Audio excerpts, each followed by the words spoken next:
Ang cute-cute naman ni Mr. Crab. Ang laki-laki niya. Wow! Beba, patingin ako ng alaga mong crab. Iska, halika dito, tignan mo. Ang bait-bait niya. Yahoo! Mr. Crab, kamusta ka na? Ang ganda-ganda ng kulay mo, tapos ang laki-laki pa ng mata mo. Iska, tignan mo si Mr. Crab, gustong-gusto niya ng tubig para lagi siyang naliligo. Wow! Saan mo nakuha si Mr. Crab, Bebang? Gusto ko din magkaroon niyan. Binili ni nanay kaninang umaga to sa may palengke para ulamin namin. Kaso, sabi ko, alagaan ko na lang eh. Sa bagay, kawawa naman siya kung maluluto lang. Beba, asan na yung bago mong alaga? Sabi ni Mateo, meron ka daw alimango. Halika dito, princess. Andito siya, oh. Naliligo sa tubig. Wow! Ang sarap naman yan ulamin. Oh, no! Hoy, princess, hindi yan ulam, no? Alaga ko yan. Kaya nga, may pangalan nga eh. Siya si Mr. Crab. Mr. Crab! Woohoo!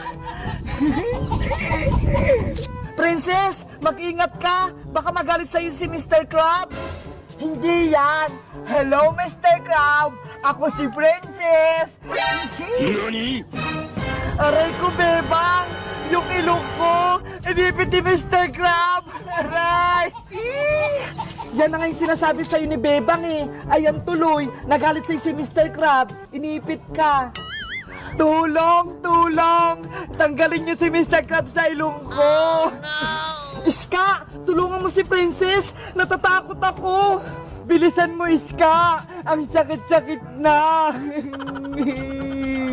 Huwag kang gumalaw, Princess! Hilahin ko si Mr. Crab! Iska! Dahan-dahanin mo lang! Kawawa naman si Mr. Crab! 1, 2, 3! Ha! Yung ilong ko! Ang kulit-kulit mo kasi, Princess eh! Sabi ko sa'yo, mag-ingat ka! Ayan tuloy, kinagat ka ni Mr. Crab! Ibigay mo sa akin, Bebang, si Mr. Crab para ulamin ko siya! Hala, bakit naman, Princess? Akin si Mr. Crab eh. Wag naman, Princess. Kawawa naman siya. Bakit, Iska? Hindi ka ba naawa sa akin? Inipit niya yung ilong ko ah. Kasalanan mo naman kasi. Ang kulit-kulit mo. Akin na yan, Bebang. Oh, no! Iska, patakasin na lang natin si Mr. Crab kaysa naman ulamin siya ni Princess. Sige, palayain na lang natin siya, Bebang. Kawawa naman si Mr. Crab. Mr. Crab, paalam na sa'yo. Tumakbo ka na para hindi ka mahuli ni Princess. Sige, takbo ka na. Akin na yan. Huwag niyong patakasin.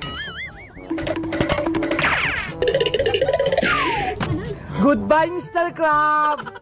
Alimahan ko, bumalik ka rito. Oh, no. Princess, huwag mo na siyang hulihin. Kawawa naman. Huli ka ngayon. Yung kamay ko! Inipit ni Mr. Crab! Ayan yung napapala mo, Princess. Sabi ko kasing patakasin mo eh. Ayan tuloy, inipit ka ulit. Yung kamay ko naipit!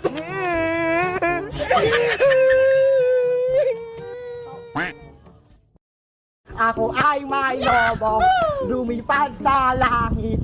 Di ko na nakita, pumutok na pala. Sayang lang ang pera ko, kung nang pili ng lobo. Kung pagkain sana, nabusog pa ako. Yahoo! Wow! Si Princess, may malaking lobo. Bebang, halika rito, may lobo ako. Tignan mo, oh. Ang laki-laki naman ng lobo mo, Princess. Saan mo yan nakuha? Binili pa to ni nanay sa SM. Diba? Ang sosyal. Talaga? Nakakatuwa naman. Tara, maglaro tayo. Sige ba? Gusto ko rin maglaro ng malalaking lobo. Salu-saluhan tayo ha. Galingan mo. Yahoo!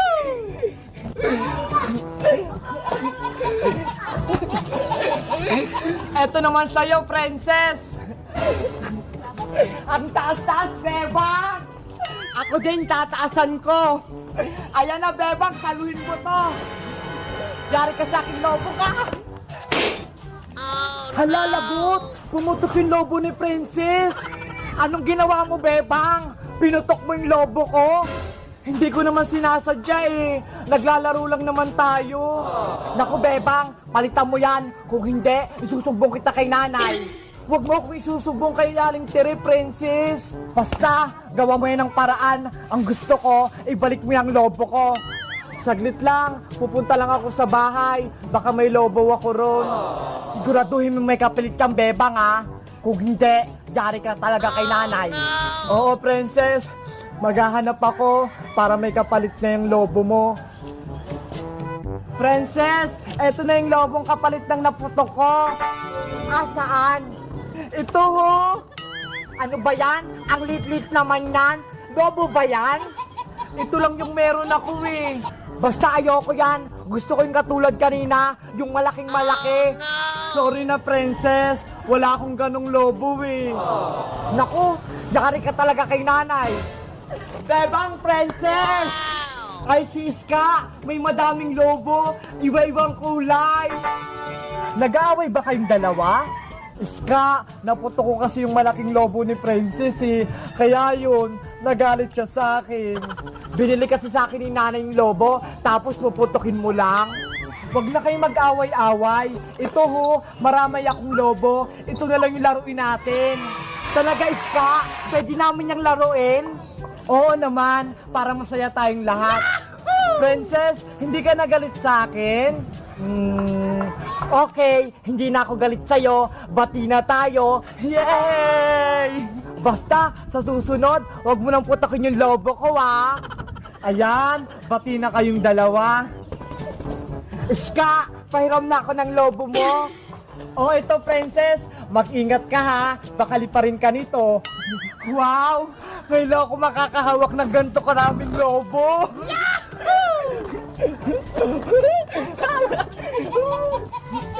Ang saya-saya ni Princess maglaro.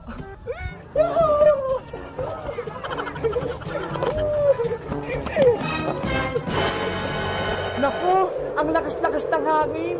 Delikado yan. Baka makatangay si Princess. Ayaw nga no, ang lakas ng hangin. Princess, bitawan mo na yung mga lobo. Baka liparin ka. Hala si Princess, lumipad sa langit. Hindi ko na nakita. Nasa Mars na pala.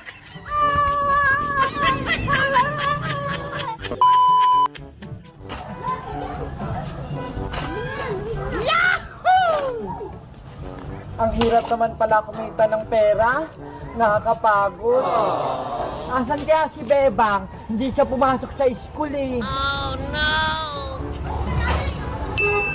Ay, ayun siya! Bebang! Princess, tapos na yung school? Oo, kakauwi lang namin ni Iska. Bakit ka pala nag-absent, Bebang? Hinahanap ka ni Teacher Agnes. Kasi si nanay, may sakit siya eh. Walang mag-aalaga sa kanya. Si Aling Sitang, may sakit. Kamusta na siya? Nilalagnat siya, kagabi pa. Ang init-init na ng pakiramdam niya eh. Pinainom mo na ba siya ng gamot, Bebang? Paano? Wala nga kaming pera eh. Kaya nga nagtatrabaho ako dito para may pambili akong gamot ni nanay. Hindi pa nga ako nakain eh. Kanina pa. Nakakaawa ka naman, Bebang. Hirap ka na diyang magpala para magkaroon ng pambiling gamot at pagkain yun ni Aling Sitang. Kaninang umaga pa nga ako dito. Pagod na ako. Oh, no!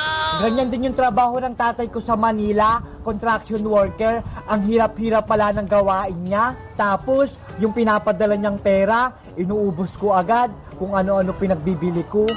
Kaya, Princess, magtipid ka para hindi sayang yung sinasahod ng tatay mo. Sige, sa susunod na magpapadala siya ng pera, magkikipid na ako. Tapusin ko lang to, Princess, ha? Para magkaroon na ako ng pambiling gamot ni nanay pati pagkain. Wow! Tulungan na kita, Bebang, para mabilis yung gawain mo. Yahoo! Talaga, Princess? Tutulungan mo ko?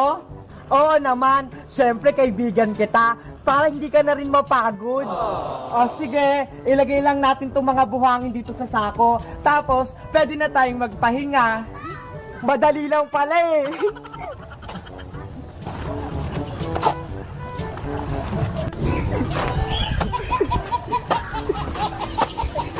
Ayan, malapit na tayong matapos, Princess. Wow! Hoy, Bebang, Princess Bungenge. Ikaw na naman, Boyong Butike. Magugulo ka ba dito, Boyong? May ginagawa kami. Ano ba kasing ginagawa nyo dyan? Naglalaro lang kayo eh. Hindi mo ba nakikita? Nagpapala kami dito oh. Sinasako namin itong mga buhangin para magkapera ako, pambili ng gamot ni nanay. Ganun pala ah.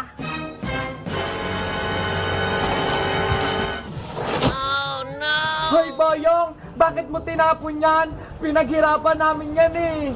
Be! Hakutin niyo uli yan!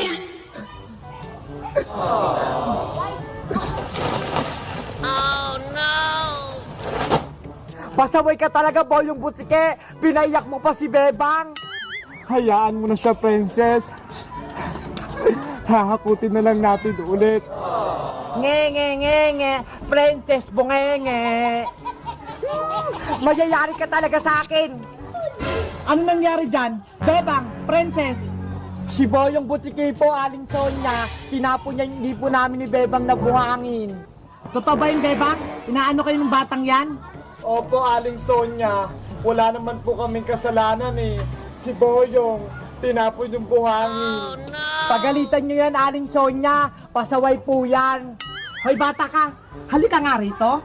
Bakit po? Wala naman akong kasalanan ah.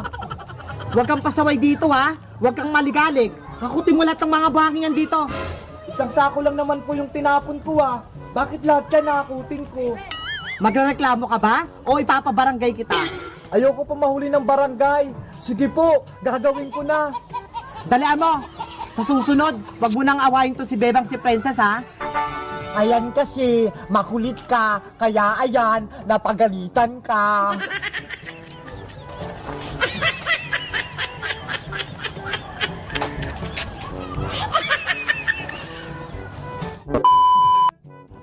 Yahoo! Princess, maglalaro tayo.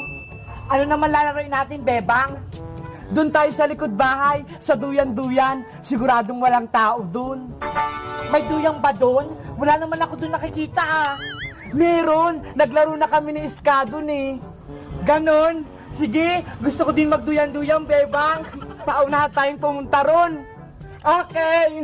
Oh no! Hoy, Princess, madaya ka naman. Nauna ako sa'yo, Bebang. Madaya ka naman eh. Wala pang ang signal, tumakbo ka agad. Mabagal ka ng tumakbo. Princess, tignan mo ho, may naglalaro sa duyan. Woohoo! Yahoo! Sino kaya yun? Andyan na naman yung dalawa. Hoy, Bebang Princess, anong ginagawa nyo dito? Si Boyong Butike pala. Paano tayo makapaglaro niyan? Boyong Butike, kami na mo magduyan-duyan. Ako na nauna dito eh. Dapat ako lang maglalaro dito sa duyan-duyan. Oh, no! Sige na, Boyong. Kami naman. Kanina ka pa dyan eh. Oo nga. Saka hindi naman sayang duyang-duyan na yan ah. Bebang Princess, inaaway na naman ba kayo niya ni Boyong?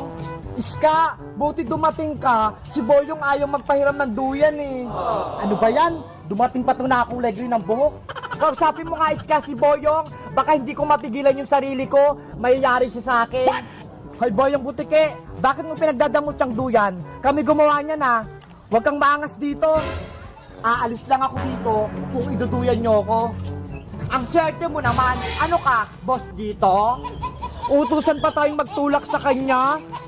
Kayo ang bahala kung ayaw nyo, hindi ako aalis dito.